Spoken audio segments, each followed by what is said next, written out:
You're listening to There Ought to Be a Law, the Center for Auto Safety podcast with Executive Director Michael Brooks, Chief Engineer Fred Perkins, and hosted by me, Anthony Cimino. For over 50 years, the Center for Auto Safety has worked to make cars safer. Hey listeners, today is Wednesday, April 8th, and we're here to bring you the wonderful world of auto safety and the wonderful parts and the nonsense parts. But I'm going to start off with a gaslight part. That's right, jumping right in. I got to tell you, listeners, gaslight, coming up with a nominee each week is incredibly hard. It is, I don't like this part of the show just Really? Yeah, sometimes it's not. I tend to fly on the side of there's so much, bullshit that's echoed around in the world of tech and autos that it's easy to find somebody gaslighting the public, right? Yeah, but I'm like, okay, it's Waymo, it's Elon, it's ARK Investments. It's just, I don't know. So I broke out of my shell a little bit on this one. So I'm going to start off with an article that I think I only just sent around to you guys this morning from the Washington Post, titled DC Speed Cameras Are Catching Super Violators. Most have Virginia and Maryland tags. And the article talks about how there's basically people speeding like well over 100 miles per hour throughout DC, but they have a Maryland or a Virginia plate. And so these speed cameras catch them, but because of laws, the DC government can't actually go after these people. There's no way to catch them or fine them. They send out fines, but the people are just like, ha ha. I learned an amazing thing in this, that apparently one way that I'm going to paraphrase from the article, one way drivers evade responsibility for camera tickets was by getting tags from Virginia, which allows non-residents to register vehicles there. About 14,000 DC residents have Virginia tags. That's mind-blowing to me. Like freedom, I guess. But that's not my gaslight. My gaslight is they go after some of these people with these massive amounts of speeding tickets. There's a woman, Kylie Ann Sullivan of Fredericksburg, Virginia. She's failed to pay 197 citations. She was caught going 151 miles per hour. Oh my God. Yeah, onto South Capitol Street. So quoting from this. Yeah, it's like a 30-mile-an-hour zone. I can't imagine how you could go that fast. Whatever.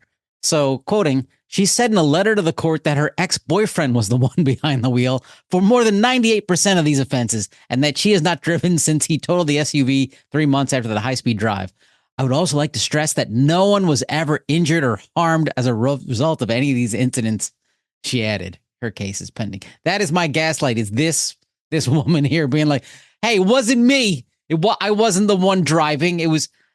It wasn't my bag of drugs. I was just holding it for somebody else. And no one was injured because at 151 miles per hour, I couldn't see them if I did injure them. I don't know how you can do that. That street doesn't have a long enough straightaway stretch to do that. Yeah, that's what I was really wondering. How does someone get up to 150 miles an hour in DC? In a Honda. It's like, what? Yeah. So there was somebody else in the article that make the similar claim of like, it wasn't me driving. It wasn't me. It was just, I share the car with other people. And this woman apparently had six different license plates. That's the number one excuse, right, for camera tickets. Because I guess the claim is they can't place you in the car, but they can place your car. And so, why not blame someone else? It reminds me of a friend when she got out of law school. She was doing legal aid work, and she said it was down in Atlanta, I think. And she said half the time she'd get these people in, and they'd be like, "Look, it wasn't my bag of drugs." And she's like, "All right, we're gonna get rid of that argument because that's not gonna hold up." No, I was just holding it for somebody else. Like, look, your life is not the inside of a Stevie Wonder song. Okay, let it go. So that's my nominee for gaslight of the week. It is. Everyone in DC who has a Virginia plate, and specifically this woman, Kylie Ann Sullivan, I believe is what it was. Yes, that's how I'm starting off. That's pretty good. It sounds like it's kind of a local interest story, though, Anthony. You're usually a much more of a globalist. Kathy Woods said some bullshit too. What else do you want from me? Well, all right. So let me show you my gaslight this week, which Michael was going to get to anyway, but it was Senator Markey asked all of the AV manufacturers for some information about how they operate and what they do and response time in the event of a fault and all that sort of stuff. And so all of the companies sent a response back to Markey, basically highlighting their latency. And there's a misunderstanding that latency means the amount of time between the AV encountering a problem and the response to that problem. So, how many companies were there, Michael? 6 companies, I think. 7. Yeah, 7 companies. Well, 6 if you're not counting Tesla, but we have to count Tesla. Sure, why not? Only one of them answered correctly that the latency is only a small part of the actual response time. The actual response time includes the latency, which is the time between issuance of a digital signal on the internet and receipt of that digital signal by the appropriate target. The actual response time includes latency in both directions, plus the amount of time it takes for the human being to attend to the message. And many of these people have a tiered system in which the message comes in from the AV. A human looks at it and says, oh, this has to go to group X or group Y. And then group X or group Y assigns that issue or that ticket, if you will, to one of the human beings in there, who then figures out what to do, sends it back. And then you've got the latency between the transmission and the receipt. So this all takes a fair amount of time, but only one company identified to Senator Markey's office that latency is in fact only a small part of that round trip message return. So that's my my gaslight this week is that 6 of the 7 took advantage of the lack of sophistication of the person who wrote the request for information and misled the senator about how long it takes for the AV to respond to some problem that gets identified by the AV and then actually take action in accordance with that. And I got to give credit to my friends at Waymo, who actually went out of their way to explain to the senator and their response that, in fact, latency is only one small part of the overall issue. All of the other issues are associated, all the other delays are associated with the human factors of sorting the command, getting it to the right person, figuring out the answer, and then getting it back, and answering that it takes several seconds at a minimum for the AV to respond to whatever the issue was. So my plaudit goes to my friends at Waymo, and the bullshit award, or gaslight bullshit, which gaslight award, goes to the other 6 manufacturers. Aurora was one of them, Tesla, Zoox. Who else, Michael? May Mobility, Neuro. Did you say Motional? No, I did not say Motional. Okay. So congratulations to all of those other companies. You've done a great job of gaslighting the senator. well done. I'd say that all of them gaslight in one way, since every single company refused to disclose how frequently these remote operators are intervening, which tells us a lot, right? I mean, knowing how often a remote operator has to intervene in a vehicle's operation really tells us how autonomous those vehicles truly are, right? Right. Well, also, as Phil Koopman pointed out, why do they have to intervene at all? If the vehicle is solely responsible for the safe operation, why is there a human in the loop at all? Now, what the senator should have asked for is how much time does it take for an AV to respond when there's a human in the loop to form part of the driving command response? Right. Maybe next time. Yeah, even just simpler is just how long does the actual response take? And it's going to be a whole lot more than the numbers they're focused on the report, which are like in milliseconds. Right. Right. Michael, before we jump into your gaslight, can we? I want to stay with this because so Markey, I want to quote from his press release on this. It says, my investigation revealed a wide range of concerning practices from employees assisting vehicles from overseas to wide variations in communication lag times between vehicles and human operators. These operations demand urgent federal regulation. I'm calling on NHTSA to investigate, and I'm working on legislation to impose strict guardrails on AV companies' use of remote operators. Okay, so forgetting the side that doing this is needed, but in the current environment, this is probably a massive long shot. What I'm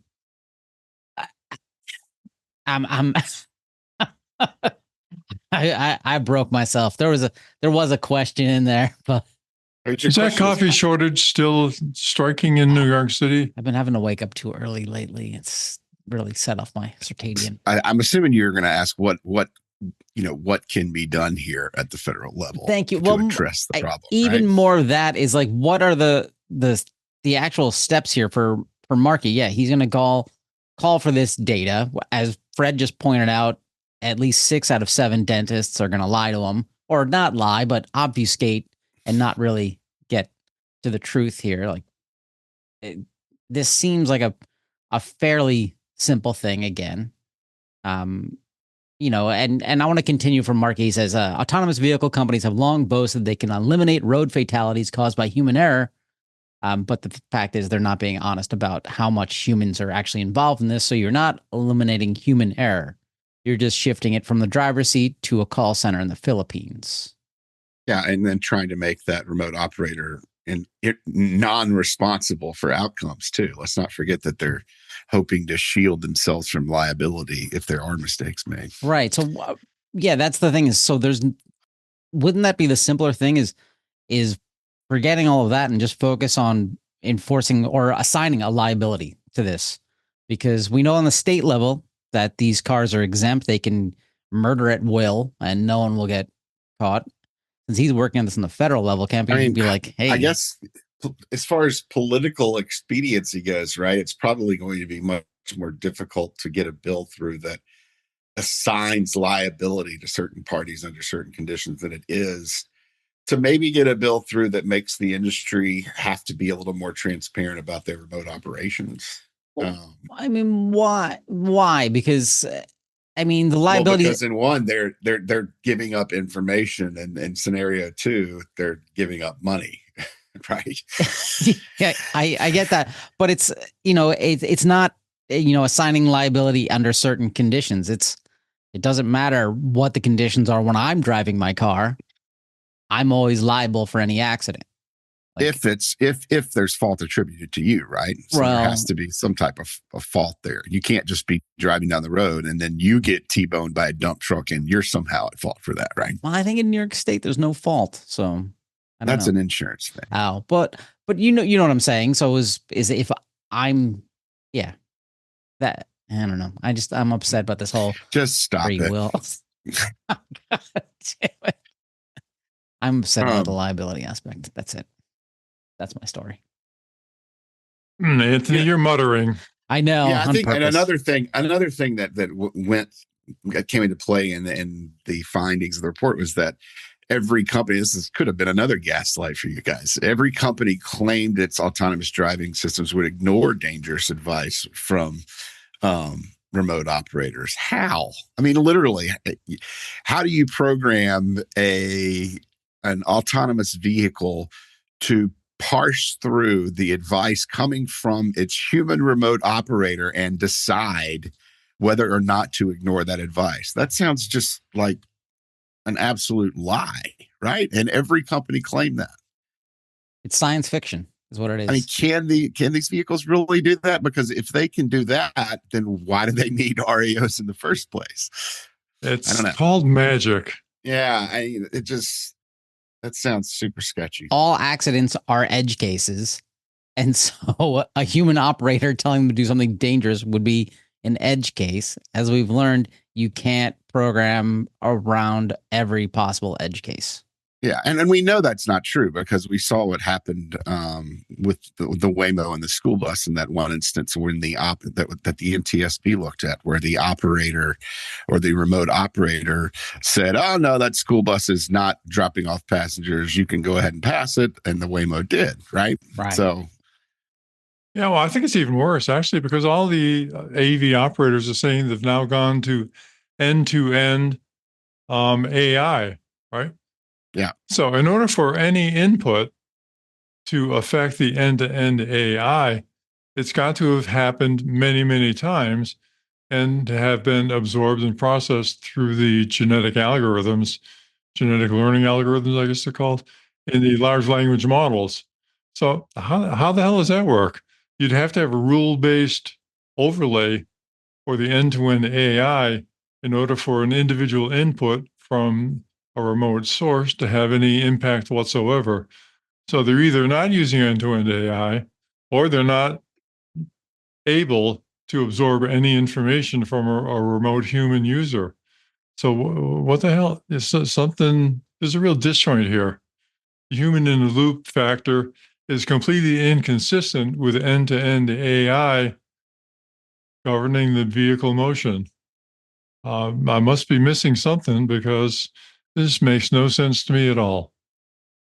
You just need more stock options to help you understand the cognitive Well, dissonance. that's true. That's always possible, and I'm open to that. Listeners, if you want to fund Fred's stock options, go to autosafety.org and click on donate. And with that, we'll jump to Michael Brooks's gaslight. Now, my gaslight is connected, not necessarily the announcement itself, to the DOT's announcements this week that there are, as they're claiming, record low traffic deaths and fatalities in 2025. These are the preliminary estimates of traffic fatalities, which are generally pretty close to what we see as the end number every year. So we'll see how that works out as the year moves on and they finalize the numbers. So they are estimating that there were 36,640 fatalities in 2025, which is a 6.7 decrease from 2024. That's good. And in fact, I believe, and I don't know if this number has been completely verified, but it looked to be close, if not correct. The second lowest traffic fatality rate in recorded history at 1.10 fatalities per 100 million vehicle miles. 100 million vehicle miles traveled. That's good news. And, I think my gaslight stems from some of the political crowing here. I mean, what we're looking at here is, a preliminary estimate, first of all. But beyond that, this is, a fatality rate at 1.10,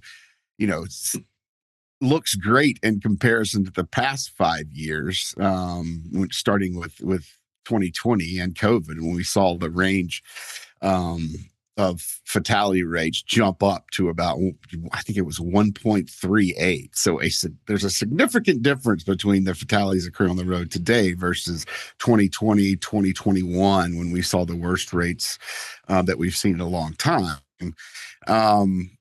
But, we from 2009 through 2019, that range was from 1.08 to 1.19 fatalities per 100 million miles. So if you look at this from my perspective, it's great news the fatality rate is declining over a small sample of years post-pandemic now, right? But it's really important to note that we haven't made any substantial reductions in the traffic fatality rate for more than 15 years at this point, which if you go back and look at the fatality rates over time, I don't know that we've had that long of a period of stagnation in the fatality rate, kind of staying the same place and not improving. And that's in a time where, manufacturers are promising more safety tech and all this other stuff, more than ever.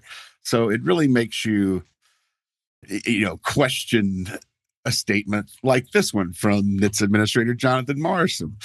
Under President Trump and Secretary Duffy, American roads are safer. The Trump administration has a strong relationship with our law enforcement partners responsible for keeping our communities safe. NHTSA is doing our part by doubling down on safety strategies that reduce risky driving behaviors before they cost lives. And somewhat brushing over the political crowing there, which, obviously, an administration being in office for a year is not going to have a significant impact on how and on how people are driving and the number of fatalities on the road. So taking credit there is questionable at best. But NHTSA is not doubling down on safety strategies that reduce risky driving behaviors. They're not pursuing, one of the their number 2 and number 3 things they could pursue right now to reduce risky driving behaviors. Getting a rule out that establishes a plan to get better driver monitoring into vehicles to prevent distracted driving, getting a rule out to reduce impaired driving that they're mandated by Congress to do and they're late on, to get technology into vehicles to prevent drunk driving. Number 3 is getting a rule out to require speed prevention technology into vehicles. All those things would reduce risky driving behavior. You're not doubling down on those. It's just a fact. NHTSA is not pursuing those strategies. They're effectively ignoring them and pointing to law enforcement as the solution here, which it's not. So for that's my gaslight this week. That's good. But don't you think law enforcement has helped? I mean, we've seen the grappler. Law enforcement is always out there helping. I think you have to question whether you can rely on law enforcement to completely address the problems of drunk driving, speeding, and distraction. I don't think you can. I think they're always going to be there providing a support and some enforcement that's going to deter some people, but the people who are the worst speeders, the worst drunk drivers, and the worst distracted drivers don't care. And until their cars stop them from doing those behaviors, they're going to continue. It's also worth noting that the NHTSA has been doged. They've lost a lot of good people. And I frankly don't believe this estimate at all, other than some numbers somebody pulled out of their ass. It's earlier than it normally comes out. How do they do that with fewer people? This is their estimate. So it comes out about this time every year. And this is all based on fatality analysis reporting system. So, it follows the recent trend coming down from COVID. So I don't see any evidence of an issue there with the data. I mean, perhaps, maybe in some world. I know that there's a lot of questions about various data operations in the federal government right now, when you've got a government that seems to just want to create things out of whole cloth and then find the data to support it later. But I don't know about that take on this one, because that's just something that would, if NHTSA was somehow fudging traffic fatality data, that would be a gigantic failure on their part. I'd bet my usual nickel on this one. You can't afford see how it works nickel. out. What do you think is the reason for the decline here? I mean, not Morrison's whatnot saying we're going after unqualified truckers. And I think we're basically the same place on safety where we were 15 years ago. And we're just, after COVID raised those rates temporarily, we're returning to the norm. Oh, okay. Well, because we're right where we were, around 2009 at this point. Oh, yeah. Okay. Well, that's good to hear. And don't go. No, it's not good. Well, to hear, it's right? that we've come down from the COVID, the post-COVID. It's good to hear we've come down from what the things that were causing the COVID spike. But I think it's bad news that we don't see. Plus, I mean, let's keep in mind here that the United States is far, far behind on fatality rates in vehicles compared to the rest of the developed world. Right? We're not doing the job right. And to celebrate, this kind of return to 2009 doesn't seem to be a very, it seems to be kind of tone deaf on the part of the administration, but that's par for the course. Yeah, that's not surprising at all. No. With that, I'm going to judge our gaslight here, and the winner is going to be Michael, just because I like the color of his shirt. There you go. Thanks. That's how we do it. Okay.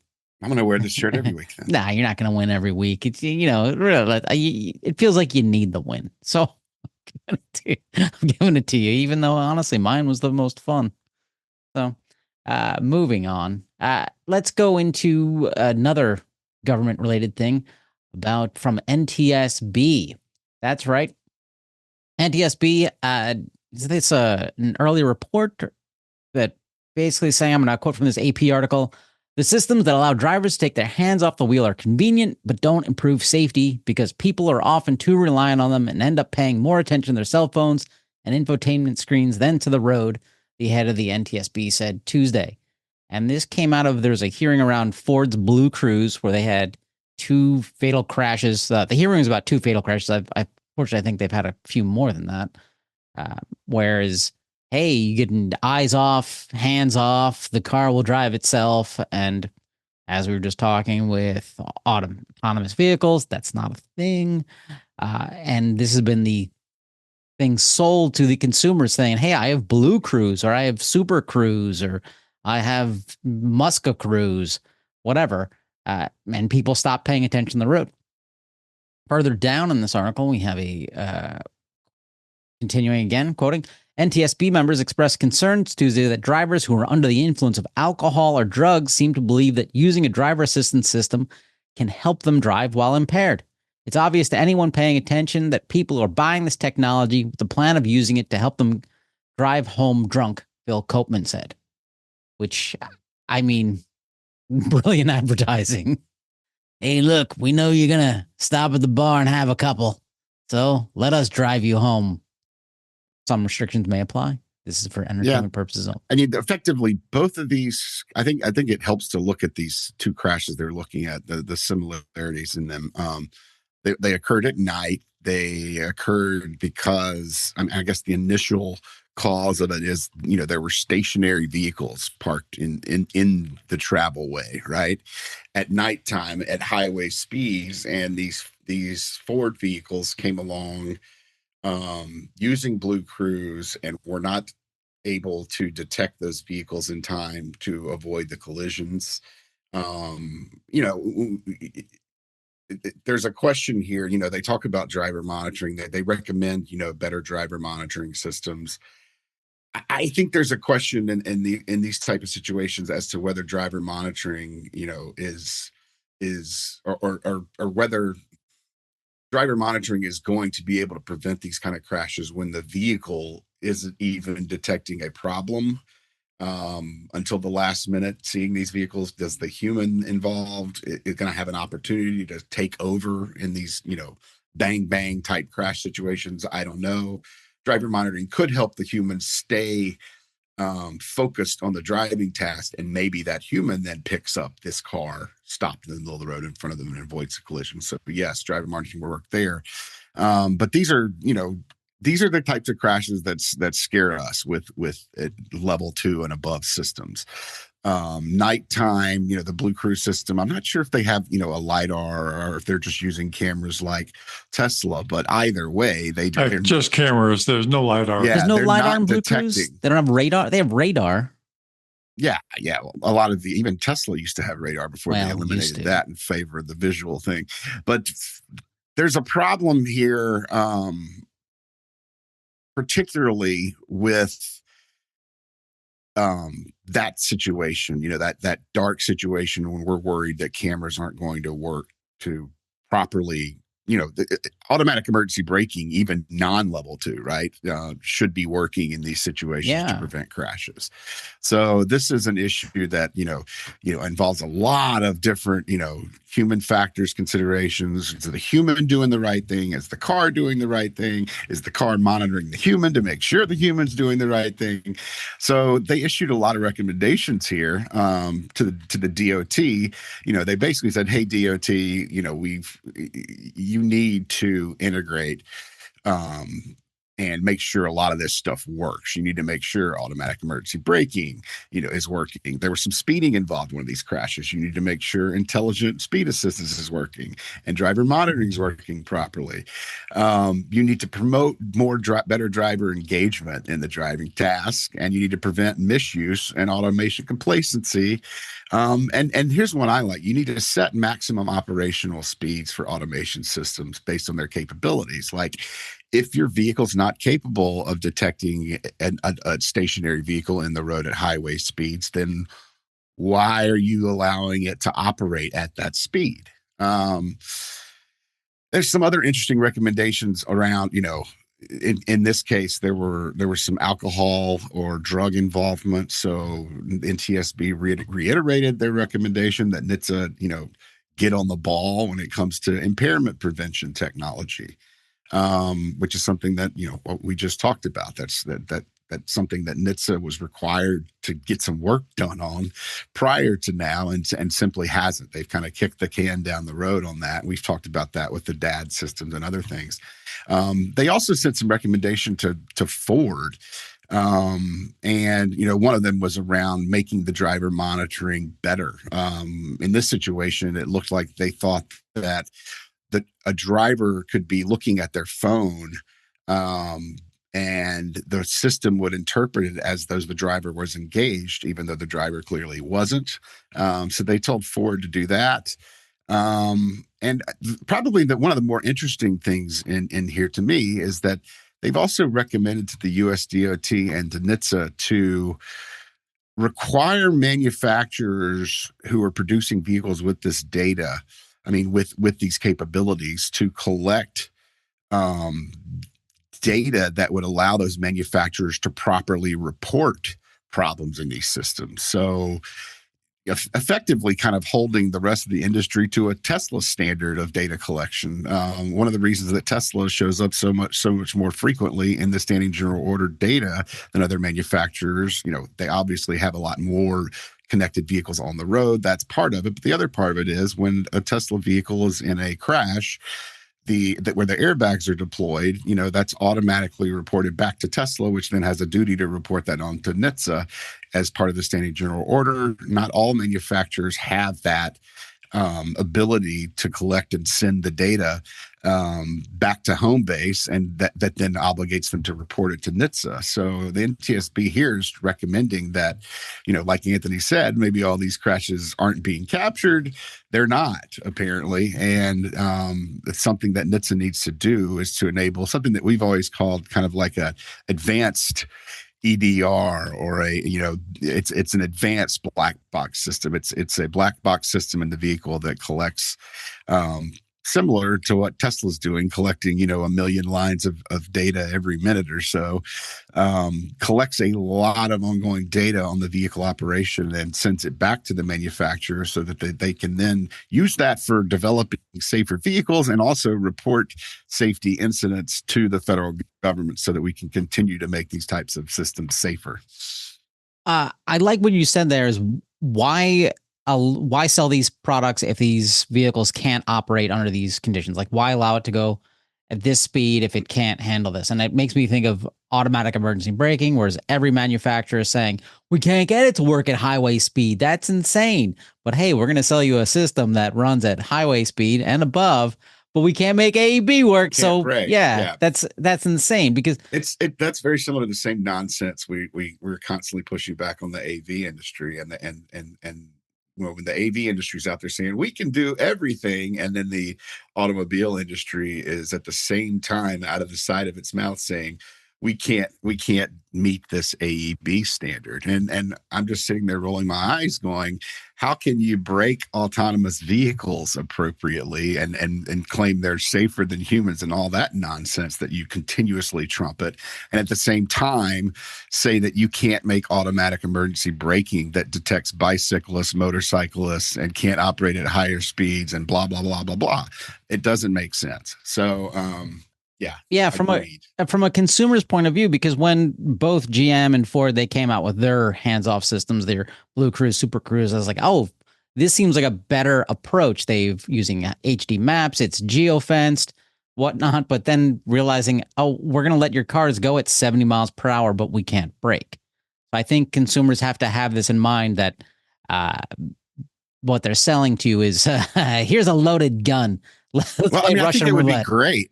I think that's one of the number one issues here is that some of us are, highly skeptical of claims made by corporate America, and some people just believe it, right? And they hop in these cars and they believe a lot of the hype, even if the manufacturers caution them in one way or the other, and so they get in trouble. Yeah, and I don't blame the consumer at all. This is how it's. No, I do not, because come on, you're a busy day and you're told repeatedly these cars drive themselves. We're living in the future. Yeah. Everything is great. People hear artificial intelligence, they skip the word artificial and just focus on intelligence. And yeah, you're a busy person. I don't believe it. That I think that's where NHTSA. I kind of put a dual responsibility there. See, I don't want to blame the driver. I think as consumers, we have a responsibility to try to operate the vehicle safely and apprise ourselves of what we're actually operating. Right? Yes, there's certainly a duty there. But at the same time, I think manufacturers are failing in their duty to properly describe these systems and their capabilities. And they're so much more intent on flooding vehicles with all these convenience features and monetizing it essentially than they are at ensuring that they operate safely. Yes. So consumer beware. Yes, that's what we're going to go there. Let's jump to a also related to speeding. This is interesting. I think it was 10th grade physics class. I invented this system, and now Colorado has released it.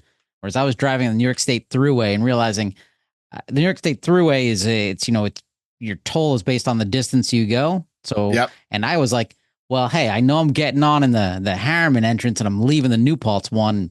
Speed limit's 55, but I'm doing 70. I was 16. Leave me alone.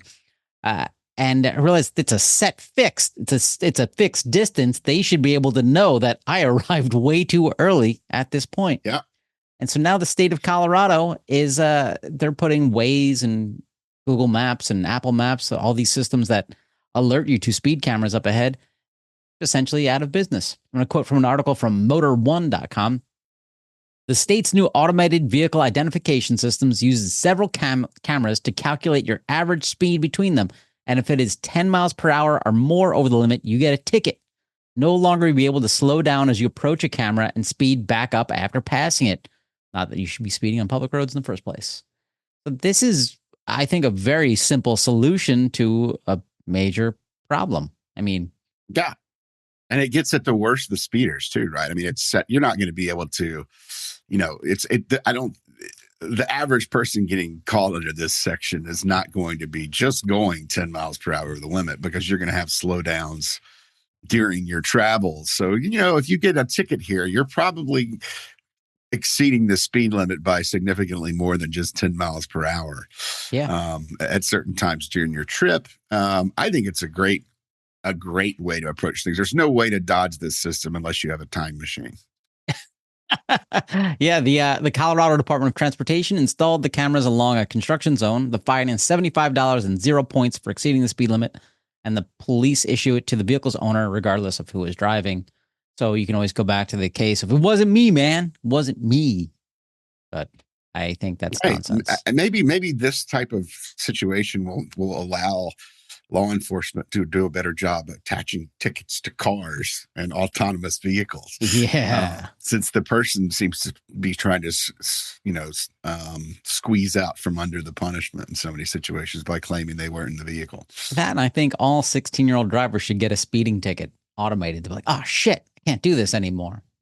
Yeah, I got one from a real cop when I was 15, and that did it for me. Oh, I only got one from a real cop when I was in my 30s. He pulled me and said, do you know how fast you're going? And I'm not going to continue the rest of this because we're on the Auto Safety podcast. Anyway, go to autosafety.org, click on donate. I'm not going to reveal my life as a Fred Perkins type character. Let's jump. Please, I'm very respectful of officers who stopped me. I was very respectful. I just wanted to giggle when he told me how fast he thought I was going. It's like, this car has a turbo, man. There's no one on the road. It's I was great. respectful. I didn't even cry in front of him. I saved that from when I got home to my parents. It was, look, the New York State Thruway, there was nobody on it. Perfect straight shot. Had to try it. Anyway, speaking of Fred Perkins, let's go to his favorite topic, Waymo. So San Antonio News, it's KSAT 12. I'm actually slightly confused about this because there's also KAST 12. The internet's confusing. Where is somebody caught on camera a Waymo going the wrong way down a school drop-off area? They do this everywhere. And this is not only fascinating that they're going the wrong way down a one-way street, but they blew past a police officer saying, you can't go this way. And the Waymo's just like, screw you. Who you going to arrest? No one. Ha ha, sucker. So it was another frightening thing. And I mean, at this point, you have to wonder if Waymo should just suspend operations and, in School when zones. they're in school zones or around school buses. They're clearly not doing a good job here, right? No. And so apparently Waymo's now operating in San Antonio. I didn't realize that. Yeah. So now they're just like, hey, Austin school districts, you're not special. Yeah, and I don't know if they have I don't know if they're operating there fully autonomous. I guess they might be. I think that started a couple months ago, actually. So there's not a safety driver or a, their training driver that's in there in cities where they haven't fully deployed yet. It looks like they're fully deployed in San Antonio. Another Waymo story. There's a story. This is in, I believe, Los Angeles. A woman ordered a Waymo, and it's picking her up at a fast food restaurant, and it goes the wrong way down the drive-thru. The video is hilarious as her son tries to be like, Waymo, you can't go here. Wait, back up. It's funny. People in the other part of the drive-thru are like, what's going on? And the poor son is like, hey, sorry. But the weirdest part of the video is not that the Waymo does the wrong thing. It's a Waymo.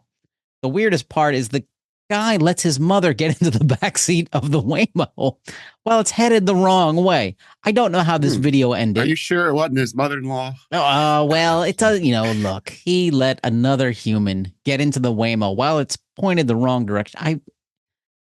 These are two funny little light videos you can see giggling about how Waymos are perfect. They never drive drunk. They never drive angry. They never drive confused. Yeah, well, remember, this is end-to-end AI, right? So the Waymos are going to have to do this hundreds of times before it affects the end-to-end AI logic to tell them not to do it. So, this is something that's going to be a recurring phenomenon with the Waymos, and everybody else is using end-to-end AI just because they can't interpret stuff that doesn't happen over and over again. It's just not possible with their end-to-end AI. It's just maddening to me that we're in an era where we're willing to accept the fact that if an end-to-end AI enabled AV screws up royally, that we're supposed to say, yeah, but keep training and letting it make this horrible mistake over and over again until it's fixed versus fix it. It's a kind of a whole new world, for automobiles. When there was a defect in the past like that, it's, something you have to fix now. You got to fix it. But the way that these companies are describing their training models and things, it's like, yeah, it'll happen at some point. And we're not going to stop operating around, school buses in the meantime or drive-throughs. We can't just fix it. We've got to let the vehicle kind of learn its way. Yeah. I mean, when you're a terrible driver as a child, going back to my speeding ticket story in which I was grounded from driving for at least 2 months, I think. Wow, the police after are my speeding aggressive ticket. there. That's how we address, human drivers, at least, those with parents who are looking out for them and trying to make sure they learn their lesson and get better at driving.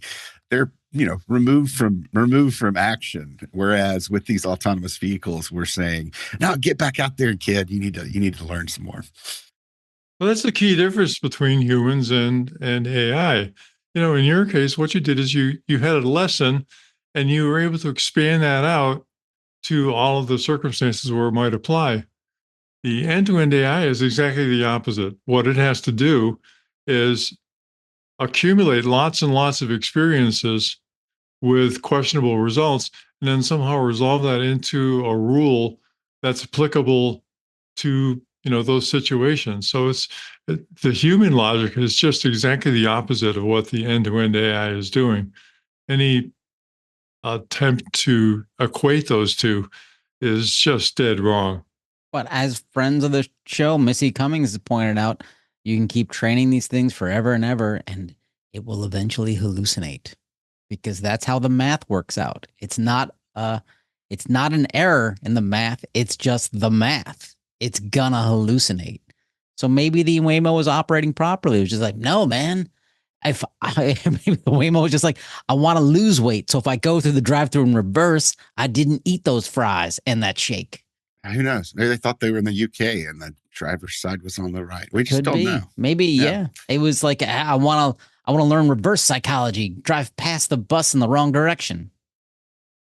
Anyway. But at any rate, we're told we just have to wait and be patient while the AI learns versus we're going to fix that. Yeah. In the future, everything will be better. It won't be. It's just like it's like bringing fake it till you make it into the area of automotive defects. This is not the way Piggly Wiggly operates, by the way. They're very deterministic. Show's over. Well played, Mr. Pert. We haven't heard Piggly Wiggly in weeks.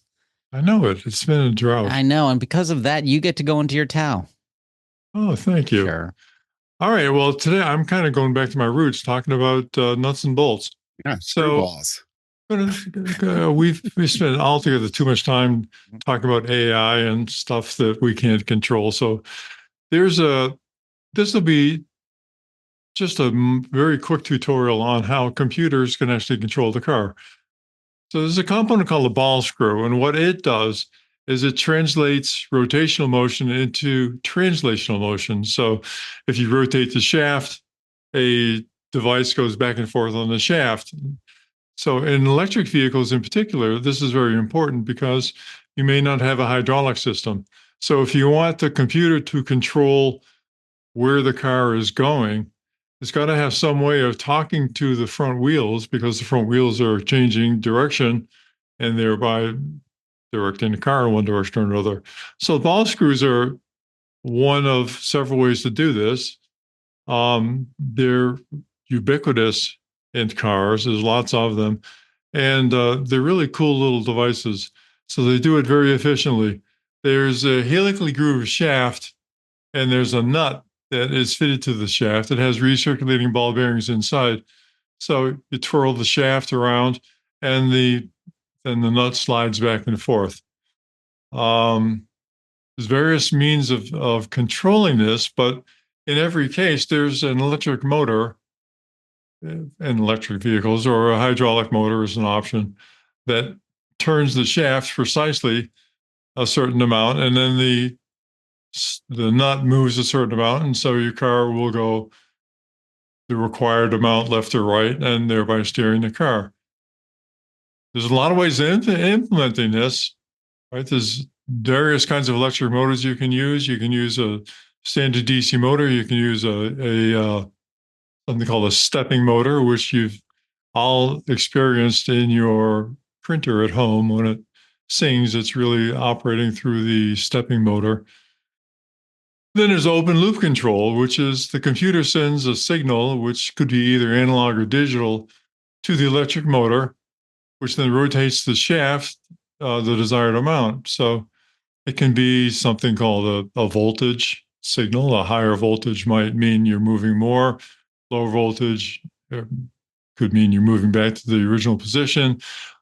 Something called a pulse width modulated digital signal, which has a certain number of pings in it. And the number of pings is related to how far the motor rotates, conventionally linked with the stepping motor. And then you've got open loop control, which is that the computer sends a command to the motor turns, but there's no feedback from the motor to the computer that says, I've actually accomplished what you wanted me to do. Now, in an EV where you have a human being sitting behind the steering wheel, right, if it's a little bit off, the human will make an adjustment. So open loop control can work perfectly well on those. But in a AV, you've really got to control it more carefully. So you've got to have some kind of feedback mechanism that says, I wanted to turn the wheel, or I wanted to turn the front wheels X degrees. So I'm going to measure how much they actually turn. That gets feedback, gets fed back as a closed loop to the computer. Computer makes appropriate adjustments and so on. So that's a closed loop control. Stepping motors are often used because it's well suited to the pulse width modulated signal that comes out of the computer. If it's a two-wire control system, if you've got a multi-wire cable, you can have each of the different channels associated with a unique voltage that goes up or down depending on what your digital signal is, and blah, blah, blah. I know you're all blanking out by now, but the point is there's different ways of doing this. I was trying to hide it. I was trying to hide Yeah, my no, yeah, not very well. Another thing to think about is that if it's a digital control system, the resolution of the digital signals is inversely proportional to the speed it takes to convert the analog information to the digital information. So in a very demanding situation, this can be a factor in how well the computer is driving the vehicle and how well the vehicle is responding to the computer commands.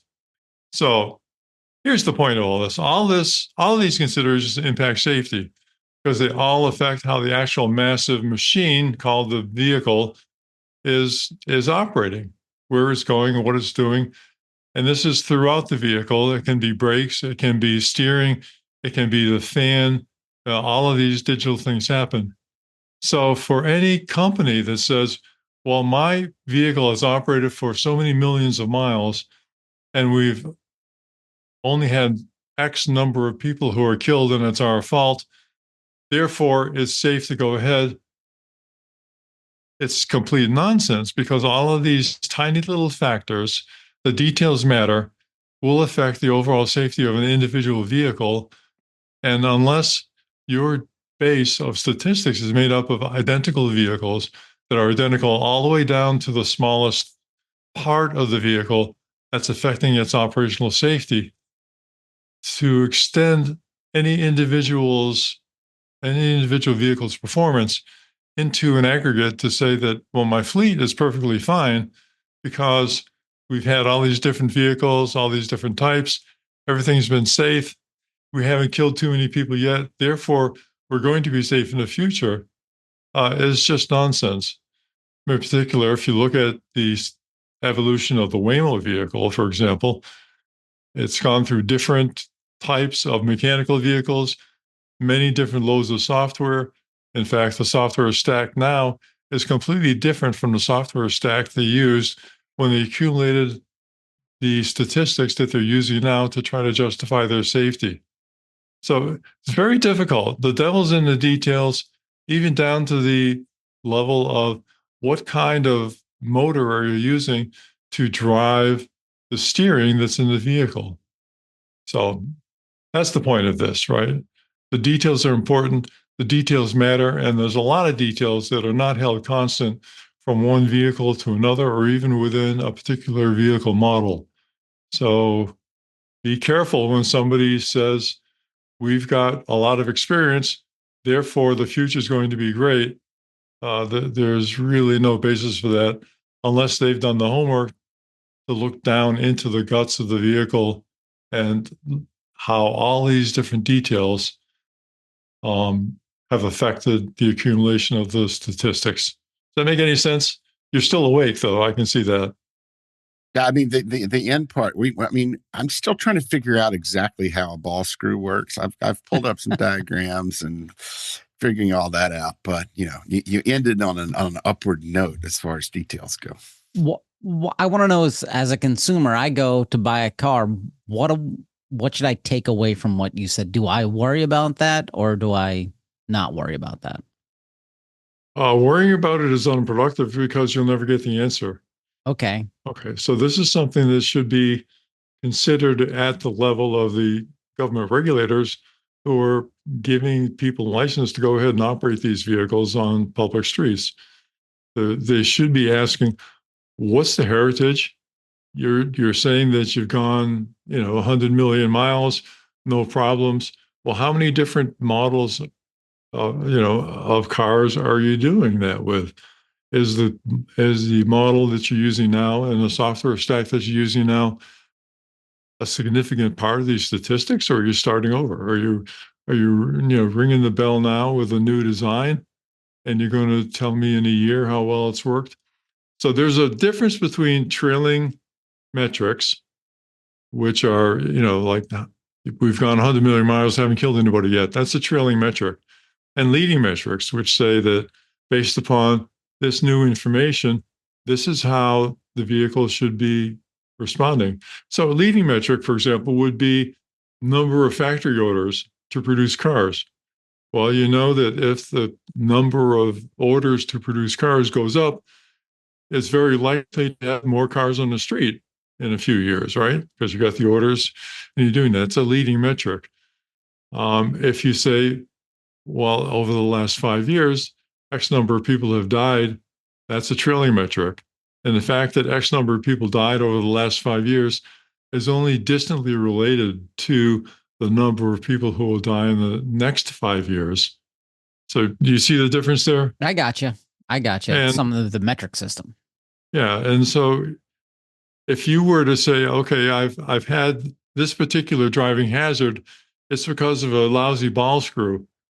I've now replaced the ball screw with a superior design, and here's the statistics from the engineering results that say why I'll solve this problem. So therefore, we shouldn't have this problem in the future. That's a different approach. That's using leading statistics or leading indicators to say that in the future this shouldn't be a problem. That's the whole heart of the safety recalls, right? You've got evidence that a particular problem has been identified, and you've got evidence that you fixed that particular problem. Therefore, in the future operation of the vehicles, once they've had the safety recall in place, you shouldn't have that particular problem for the future operation. Right? Unless you're talking about a rear view camera. Well, you still shouldn't have it if they fix the problem, but still. So I guess what I'm trying to highlight here is the difference between illusions based upon past behavior of an idea and the reality of the operations in the future based upon the actual understanding of what's happening in the vehicle. End of rant. End of rant. Yes. And with that, we'll jump into recalls. First up, Toyota, 73,528 vehicles. The 2023 to 2025 Toyota Corolla Cross Hybrid. The minimum, this is under certain conditions, pedestrians may have reduced ability to detect the AVAS sound, increasing risk of crash with a pedestrian during reversing maneuvers. Now, this is the the whistler. So the electric vehicles that don't produce enough noise to alert people around them until they reach a certain speed. So under that speed, they have to play a sound at a certain, let's see, I think they call it a certain sound pressure level requirement that's specified in FMVSS 141. These Toyotas, when they're in reverse, are not producing a loud enough sound, so they're going to modify your software to make the reverse sound louder. Owners should hear about that in late May. I think it just to be beep, beep, beep, beep, like a big truck. It will confuse people. They won't know where it's coming from. Anyway, next up, Mercedes, 932 vehicles. The 2026 Mercedes Maybach GLS 604 Matic. Oh, stop it. I think that's what Fred, you have the Maybach, right? Some other GLS 450 4MATIC. There's I've got one, but it's wet, so I can't use it. There are all these 2026 Mercedes that I'm sure cost well over $100,000. And a side note, I have a friend who grew up in Europe, and he's like, I'm always like, oh, some Mercedes really nice. And he's like, I would never buy a Mercedes. And I was like, why? He said, because we use them as taxi cabs in Europe. I was like, oh, fair point. This is an event of a crash requiring passenger airbag activation. The passenger airbag might not deploy as intended, which could impair the restraining effect of the airbag since it didn't deploy. Yeah, what's causing that all here appears to be that they, they have used I think they used the wrong fabric in manufacturing the airbags. They call it a deviant or a deviation from the airbag fabric material that they typically use. Look, if you can afford a Maybach, you're some sort of deviant. Yeah, they're it looks like they're gonna get you a new airbag. I'm assuming the replacement here has got to be replacing the airbag module. So they're replacing the airbag module, and it's only going to take them, a month or so to get this one ready. It looks like mid-May, later May is when owners will be hearing about this. Well, there aren't very many Maybachs, so it should be there's pretty only easy 900 vehicles in recall anyway. So, and while you're getting your Maybach repaired, while you're waiting for them to do that, just go to autosafety.org, click on donate. I mean, it's a rounding error for you. Yeah, well, there were only 13 Maybachs involved in this recall. Well, those 13 people got extra money to spare, is what I'm trying to say. And, hey, and our last recall, shock of all shocks, the Thunder from Down Under, the world reigning champion, the Cisco kid, I don't know, Ford Motor Company, 422,613 vehicles. Have they ever recalled less than 100,000 vehicles at a time? Anyway. Yes. The 2021 to 2023 Lincoln Navigator, the same for the Expedition, the 2022 to 2023 Ford Super Duty.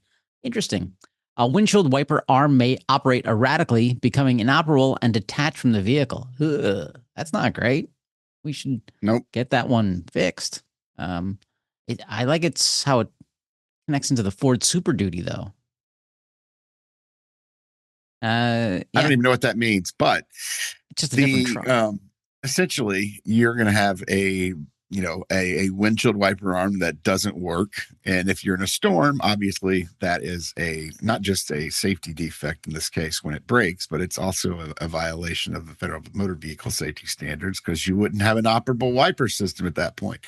It looks like they're going to just replace your wiper system but they don't seem to have a final date for this action. Owners are going to hear about it in the next couple of weeks, but it's not clear when the actual remedy will be available. Well, Ford's just hoping that a Chinese company will buy them soon enough. No. Oh, okay. So I lied. We do have one more, but this one didn't make it into NHTSA's database, if that's true. I get it. Yeah, I haven't seen. Let me see if I've seen that one yet. Well, I didn't check this morning. We have a link to Motor Trend. This is a stop sale for the 2026 Chevrolet Corvette due to an issue with the rear turn signals. The 2025 and 2026 Corvette, which is I don't know how I feel about the way it looks. It's I don't even know what it looks like. I mean, it's got a picture on this site. The turn signal's not good. GM says they're going to fix it over the air, which is cool. When we'll we don't really know anything about this one yet because it showed up in the news, but for whatever reason it hasn't showed up on NHTSA's website, so we don't have the defect submission. Yeah, so if you have this vehicle, tell us, what do you think about the way it looks? And if you don't have this vehicle and you've seen it, what do you think about the way it looks?